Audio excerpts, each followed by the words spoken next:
2020년 10월 첫 번째 예배를 하나님께 올려드리겠습니다. 목사님 기도할게요. 하나님 감사합니다.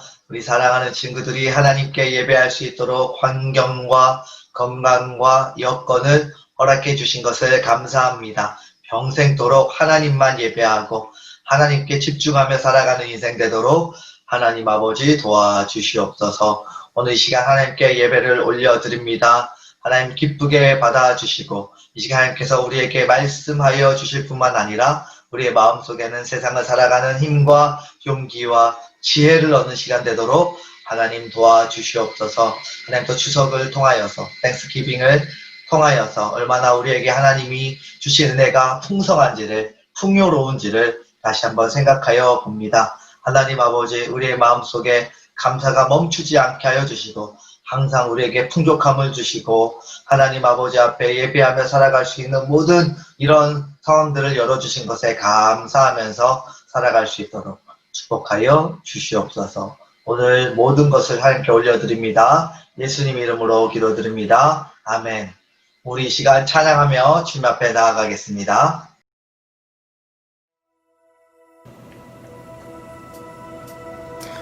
나보다 나를 잘 아시는 주님, 내가 주를 떠나 어디로 가겠나이까. 나 어딜 가든지 주의 손이 나를 인도하시며 주의 오른손이 나를 붙드시리라.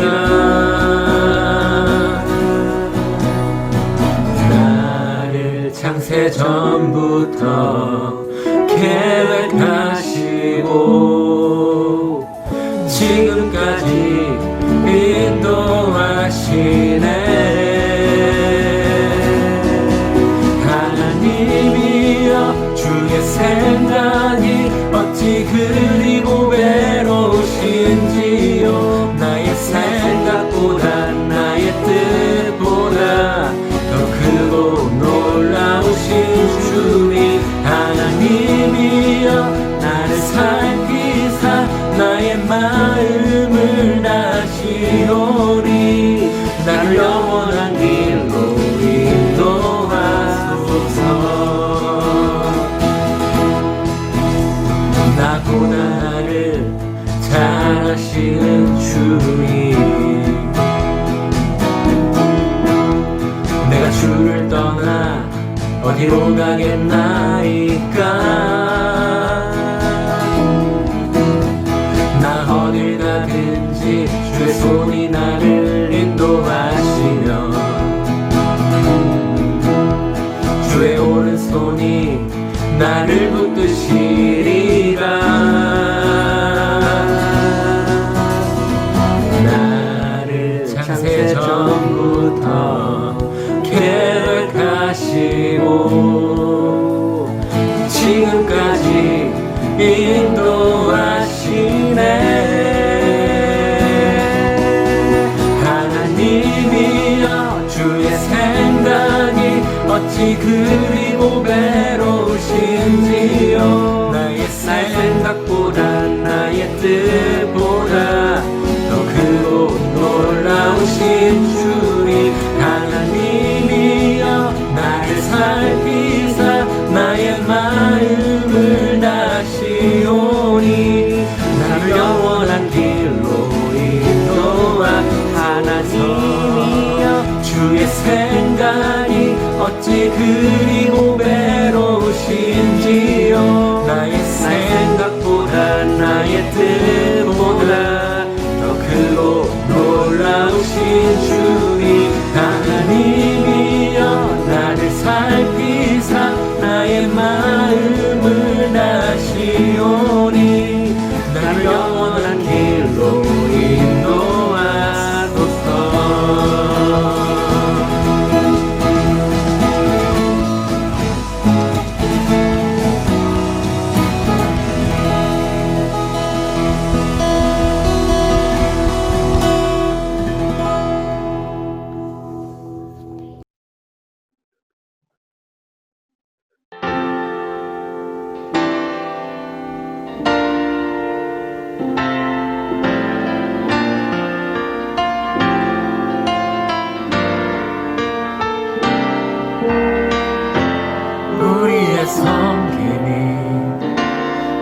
낮은 곳으로 우리의 고백이 더 낮은 곳으로 쓰러져 있는 그들을 향해 당신이 그랬듯 더 낮은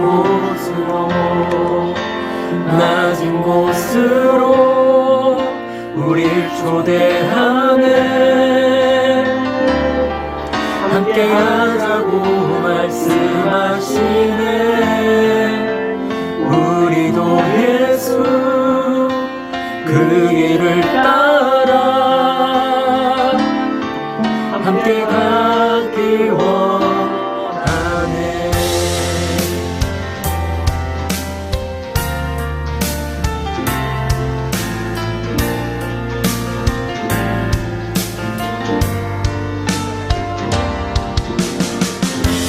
우리의 성경이 더 낮은 곳으로 우리의 고백이 더 낮은 곳으로 쓰러져 있는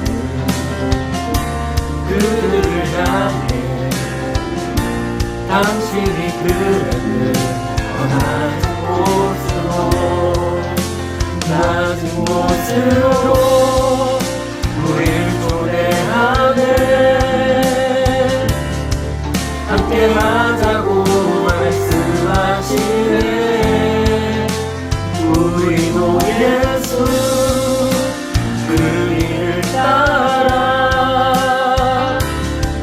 함께 가길 원하네. 주님이 우리와 함께 하시네. 십자가 피 흘린 예수의 손으로 모든 아픔을 위로하시네. 우리에게 보여주셨네. 주님이 우리와 함께 하시네. 십자가 피 흘린 예수의 손으로 모든 아픔을 위로하시네. 우리에게 보여주셨네.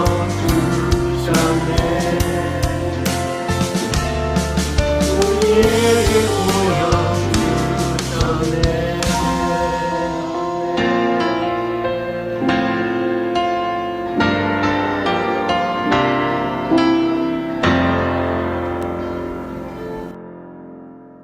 샬롬, 반갑습니다. 김발 목사입니다. 우리 함께 인사할까요? 사랑합니다. 축복합니다. 사랑합니다. 축복합니다. 그래요. 우리 친구들 한 주간도 잘 지내고 있죠? 환절기예요. 감기 조심하시고 여러분들의 학업에도 하나님께서 지혜를 주셔서 좋은 결과들이 있기를 목사님이 계속 기도하겠습니다. 여러분, 우리는 지금 창세기에 갔다가 다시 고린도후서로 또 넘어왔죠. 지금 어른들이 계속해서 큐티로 하나님의 말씀을 함께 나누고 있어요. 매일 성경이라는 건데 그 매일 성경이 지금 또 고린도 후서거든요. 여러분들 눈치를 챘겠지만 목사님이 고린도 후서로 넘어온 거는 계속해서 지금 어른들이 하고 있는 큐티책하고 맞추어 가고 있어요. 왜냐하면 어른들도 여러분의 아버지와 어머니도 그런 성경 말씀을 읽고 있다면 여러분도 똑같은 본문을 함께 읽어서 서로 집에서 이야기하고 나누고 궁금한 거 있으면 서로 물어보고 이렇게 하시는 영적인 대화들이 가능하겠다라는 생각이 들었기 때문이에요. 지금 함께 나눌 수 있는 환경들이 많이 줄다 보니까 가정 안에서 여러분들이 많은 시간을 보낼 것입니다. 그럴 때 할 말이 없어서 서로 서먹서먹 읽는 것보다 여러분들이 그 책 말씀 봤어요? 말씀 읽으셨어요? 라고 하면서 함께 생각하고 목사님한테 듣고 또 선생님과 함께 나눴던 친구들도 함께 배웠던 그런 내용들을 함께 자연스럽게 나누고 영적인 대화들이 이루어질 뿐만 아니라 영적으로 또 은밀한 그런 비밀들이 가족 안에 하나씩 차곡차곡 쌓여갔으면 좋겠다. 이런 생각이 들어서 목사님이 다시 또 고린도후서로 넘어왔습니다. 오늘 말씀 한번 우리가 읽어볼까요? 세상에서 지혜롭게 살기입니다. 고린도후서 6장 11절부터 13절까지의 말씀인데 15절까지만 함께 읽겠습니다. 고린도인들이여, 너희를 향하여 우리의 입이 열리고 우리의 마음이 넓어졌으니 너희가 우리 안에서 좁아진 것이 아니라 오직 너희 심정에서 좁아진 것이니라. 내가 자녀에게 말하듯 하노니 보답하는 것으로 너희도 마음을 넓히라. 너희는 믿지 않는 자와 멍에를 함께 매지 말라. 의와 불법이 어찌 함께하며 빛과 어둠이 어찌 사귀며 그리스도와 벨리알이 어찌 조화되며 믿는 자와 믿지 않는 자가 어찌 상관하며. 아멘. 여러분, 앞으로 여러분들이 사회생활을 하게 되어지면 굉장히 인기 있는 사람을 발견하게 될 것입니다. 그 사람은 일을 엄청 잘하는 사람도 아니고요. 얼굴이 엄청 예쁘거나 잘생긴 사람도 아니고요. 어떤 막 엄청 성실하고 부지런한 사람도 아닐 거예요. 어떤 사람이 엄청 인기가 많냐면 바로 지혜로운 사람이에요. 지혜로운 사람. 그 상황과 환경에 맞춰서 바르게 생각하고 지혜롭게 또 말을 하고 지혜롭게 태도를 가지고 행동하는 사람들이 굉장히 인기가 많죠. 상황과 환경은 계속해서 바뀌어가기 때문에 그 바뀔 때마다 지혜롭게 행동하는 사람들이 확실히 인기가 있더라고요. 센스 있기도 하고. 여러분, 학교 생활도 마찬가지 아닌가요? 무조건 운동 잘한다고 인기가 있는 건 아니고 공부 잘한다고 인기 있는 것도 아니잖아요.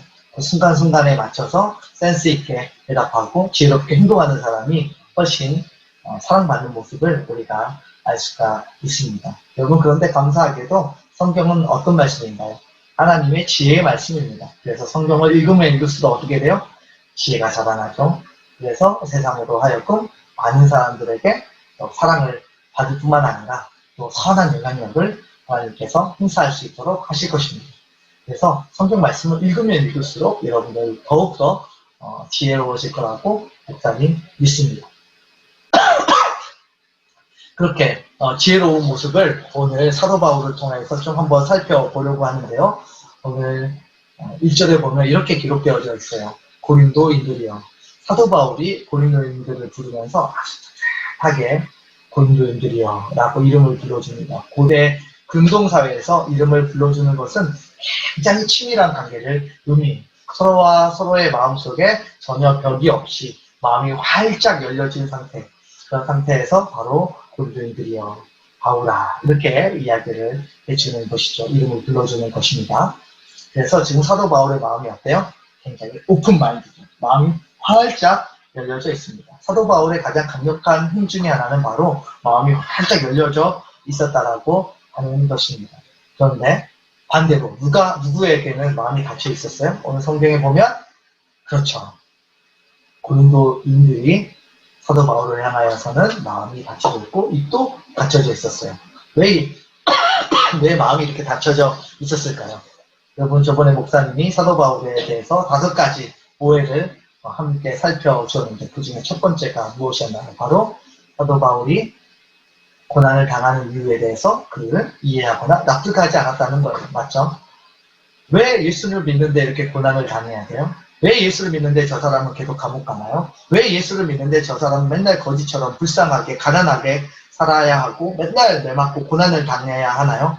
저 사람이 하나님을 정말 바르게 믿었다라고 한다면, 죄가 없다라고 한다면 아마 저 사람은 하나님께 축복을 받으며 굉장히 편안하고 또 편안하게 살아갔을 것인데 그렇지 않은 것으로 보아서 저 사람은 분명 문제가 있는 사람입니다 라고 사람들이 오해했다는 것을 알 수가 있습니다.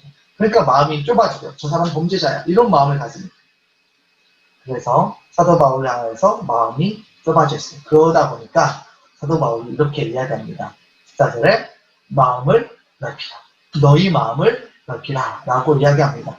근데 여기서 마음을 넓히다 라고 이야기하니까 우리가 생각할 때 엄마 아빠가 나한테 야 너는 마음이 너무 좁아. 야 그 작은 것 가지고 동생이랑 싸우고 있냐 이러면서 밴댕이 소갈딱지야. 뭐 이렇게 이야기하는 경우들이 있는데 너무 마음을 좀 넓혀야 돼. 아마 그런 뜻이 아닐까. 여러분 이렇게 생각할 수도 있어요. 그런데 성경적인 마음을 넓히라는 뜻은 절대 그런 뜻이 아닙니다. 목사님이 예전에 목사님 이야기를 한번 해줄게요. 목사님 예전에 굉장히 개구쟁이였어요. 특히 교회에서는 더욱더. 그래서 축구하다가 교회 유리창을 한두 번 깨뜨린 게 아니에요. 그리고 예배 시간에는 추박축사이죠. 그거 사탕 먹으면서 예배 드리다가 목사님에게 뺏기고 막 화나서 던지고 발로 밟고 막 이랬던 적도 있고 유리창 깰 때마다 장로님들 찾아와가지고 문제가 많다고 심각하다고 막 이러면서 이름은 바울인데 말이야 막 그러면서 목사님 엄청 정죄하고 막 뭐라고 그럴 때가 굉장히 많이 있어요. 근데 그럴 때마다 마음이 막 상처받고 막 울잖아요. 그게 축 쳐져가지고 배우기 싫고 이럴 때마다 목사님의 어깨를 허락 들겨주고 마음을 만져주고 눈물을 닦아주고 입에다가 사탕을 넣어주던 분들이 있으니 그분들이 바로 할머니 권사님들이에요. 할머니 권사님들은 그렇게 실족해 있는 목사님에게 찾아와서 위로해주고 격려해 주었습니다. 근데 그 권사님들이 한글을 잘 몰랐어요. 그래서 많은 교육을 받은 것도 아니고요. 어떤 트레이닝을 받은 것도 아니었습니다. 오히려 장로님들은 대학도 나오신 분도 있었고 공부도 되게 많이 하신 분도 있었고 그랬거든요. 근데 여러분 보시기엔 누가 마음이 넓은가요?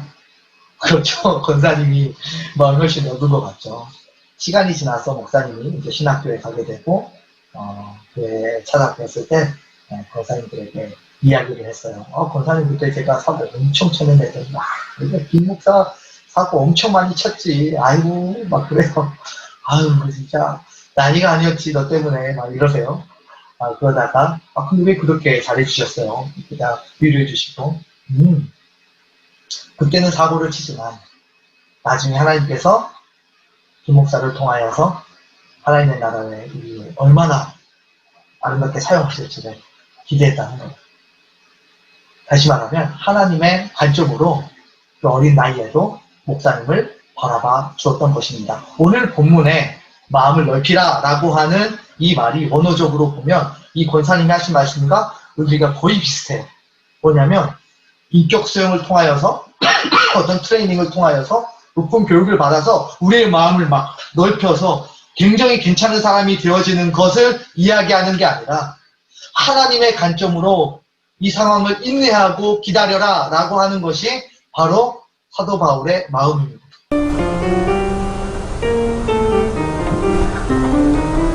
어딜 갈지를 몰라 그러. 어떻게 안 된대? 그래서 못 간대.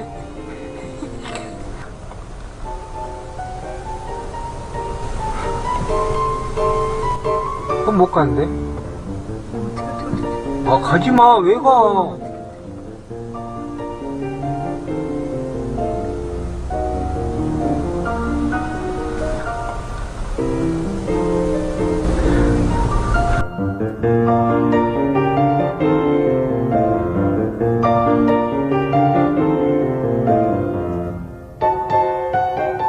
빽빽빽빽거리면 어떡해. 앞으로 차가운 중인지 가만히 지켜보고 있어야지. 지금 가도 못하고 있는데 왜. 좀 이해가 돼요? 그래서 마음을 넓히라 라고 기록하고 있는 것입니다. 그러니까 여러분 넓은 마음, 열린 마인드라고 하는 것은 단순하게 우리가 어떤 교육을 통해서 이루어지는 것이 결코 아니에요. 어떤 마음으로 이루어지는 거예요? 내가 하나님의 관점으로 모든 것을 판단하고 생각할 때, 이럴 때 우리야말로 진정한 오픈 마인드가 이루어진다라고 하는 것입니다. 우리의 노력으로 되는 것이 아니라 하나님의 관점으로 모든 것을 바라볼 때 그나마 우리의 마음속에 조금이나마 마음이 문이 열리고 또 우리가 마음이 넓어진다라고 하는 것을 볼 수가 있어요. 이게 바로 사도 바울이 가지고 있었던 강력한 힘이고 무기이고 세상을 살아가는 지혜였습니다. 동성애 친구들이 많은데 그 친구들을 어떻게 내가 대해야 되나요? 라고 하는 질문입니다.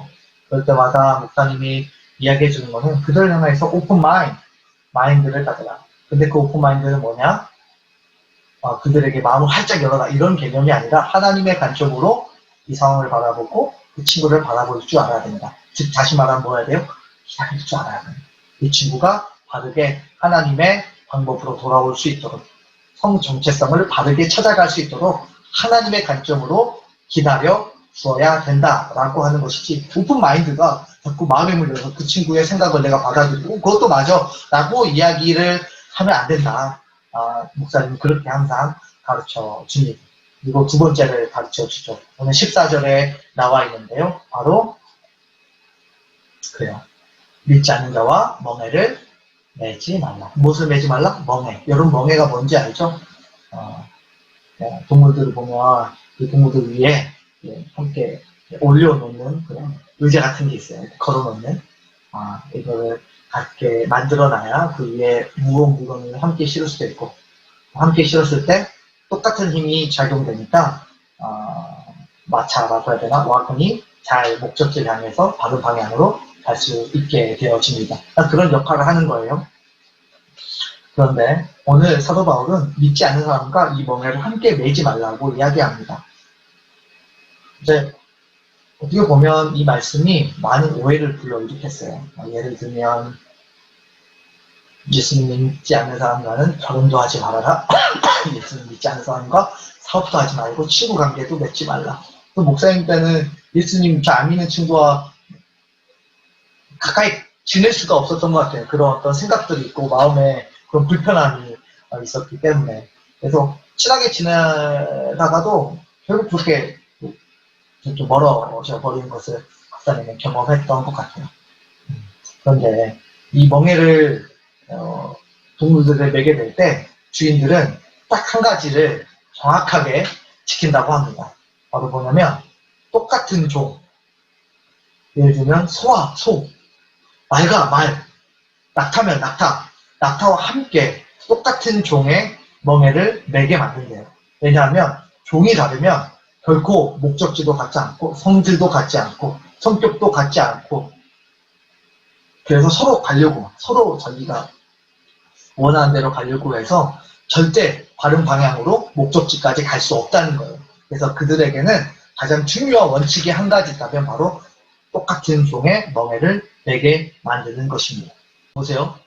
여기서 예수님의 말씀을 하나 목사님 인용해 볼게요. 마태복음 11장 28절 29절이에요. 수고하고 무거운 짐진 자들아 다 내게로 오라. 내가 너희를 뭐하게 하리라? 쉬게 하리라. 그치. 열심히 멍에를 메고 걸어간 우리를 향하여서 정말 예수님께서는 수고하고 고생했다.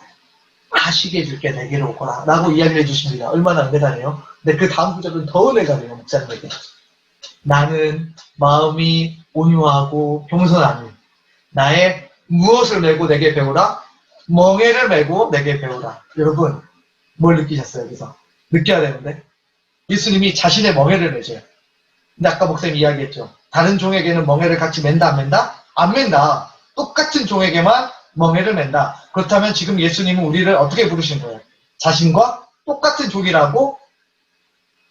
그렇죠. 그렇게 여겨주시고 우리에게 자신의 멍에를 매라고 말씀해 주시는 것입니다.